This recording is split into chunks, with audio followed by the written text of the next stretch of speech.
Bu ay sənə öyrədir. Nə üçün xəlq olunmusan? Tövhidi öyrədir sənə. Fikir ver Ramazan haqda nazil olan ayələrə, əvvəlinə, sonuna.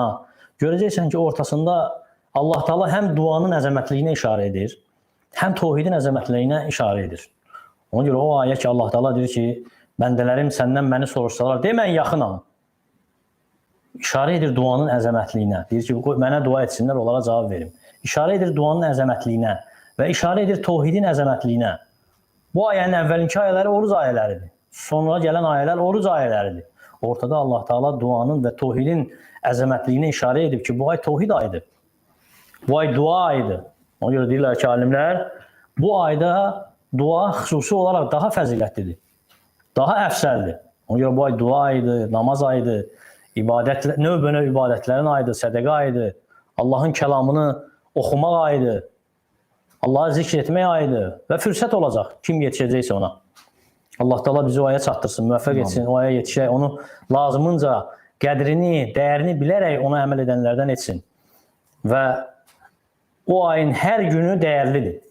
Hər bir saatı, hər bir anı, hər bir dəqiqəsi və günlər keçdikcə insan daha da çox cəmfəşanlıq etməlidir ibadətdə, tənbəllik etməməlidir.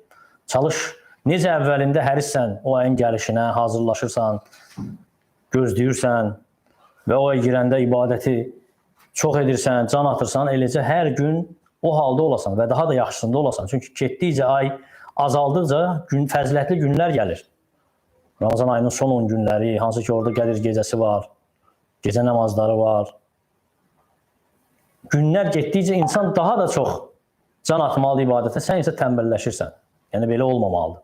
Əksinə, ibadəti necə əvvəlində həris idinsə bu ayda, ortasında da, sonunda da həris olmalısan.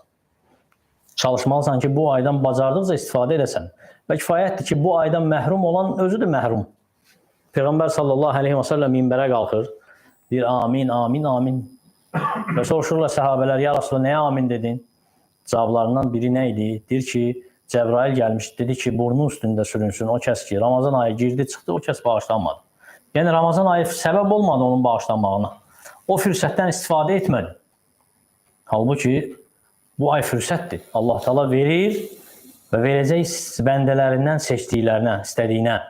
Hansı ki, onlar biləcəklər bu ayın dəyərini, bu ayın həqiqi mahiyyətini. Allah Taala bizi o bəndələrdən etsin. Allah Taala bizi eşidib faydalanlardan etsin. Bizi o aya çatdırsın və o ayda ibadət etməyə müvəffəq etsin. Əqulu mə təsməun və əstəğfirullah li və ləkum və lisəiril muslimin kullidən fəstəğfiru innəhu vəl-ğafurur rahim.